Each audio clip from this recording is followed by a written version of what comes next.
कभी आपने सोचा है हम सबकी जिंदगी में सबसे बड़ा संघर्ष क्या है? शायद दुनिया से नहीं बल्कि अपने मन से। कभी मन कहता है मेहनत करो और अगले ही पल कहता है रहने दो, क्या फायदा। तो असली युद्ध बाहर नहीं अंदर चल रहा है।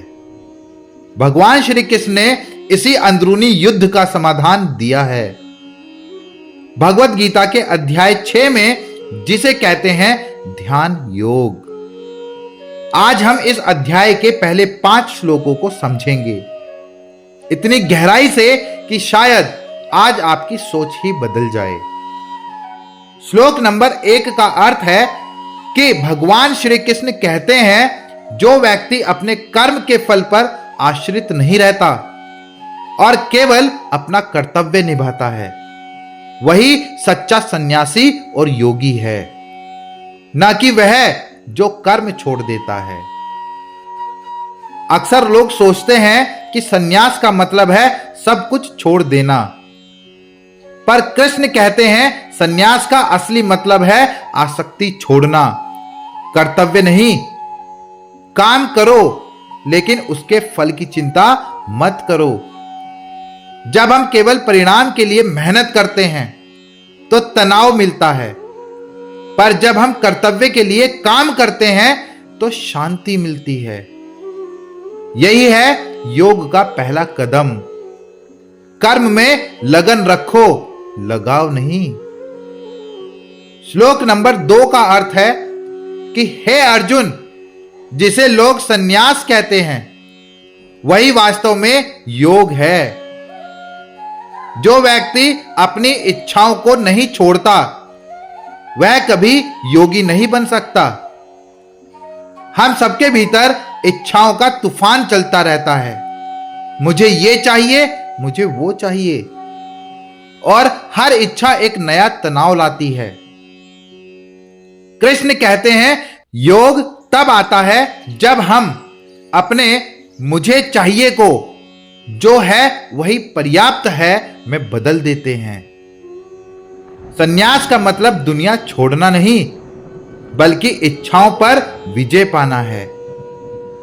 श्लोक नंबर 3 का अर्थ है कि जो व्यक्ति योग की शुरुआत करना चाहता है उसके लिए कर्म आवश्यक है, और जब वह योग में स्थिर हो जाता है तो शांति उसका साधन बन जाती है।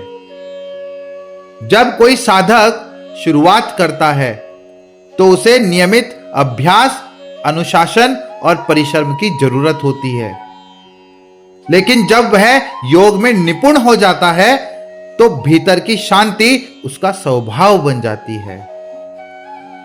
कृष्ण का संदेश स्पष्ट है, पहले कर्म करो फिर शांति अपने आप आएगी। आज लोग बिना मेहनत के शांति चाहते हैं, पर गीता कहती है शांति मेहनत के बाद ही मिलती है।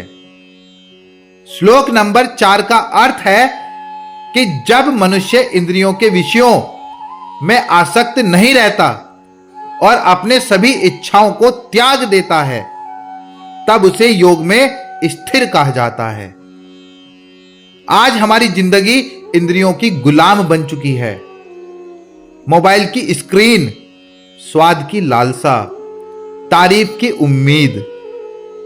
कृष्ण कहते हैं जो अपनी इंद्रियों पर नियंत्रण पा लेता है वह संसार में रहते हुए भी भीतर से शांत रह सकता है। यही है असली योग। इंद्रियों पर राज करो, उसके दास मत बनो।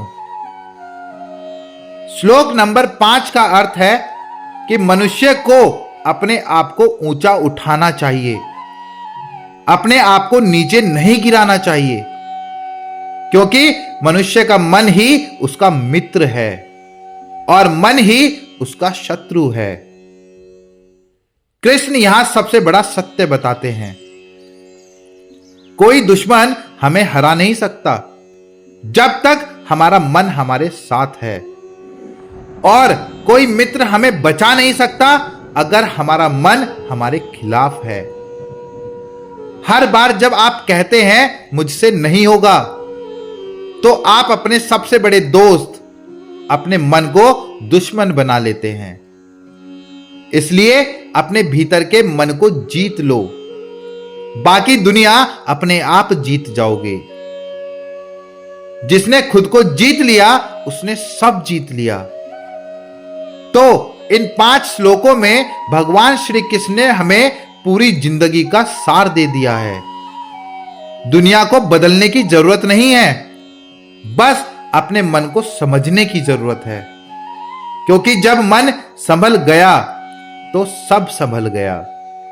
और यही है ध्यान योग का असली अर्थ। तो कमेंट में लिखिएगा जय श्री कृष्णा, हर हर महादेव। और अगर वीडियो अच्छी लगी हो तो चैनल को सब्सक्राइब जरूर करिएगा।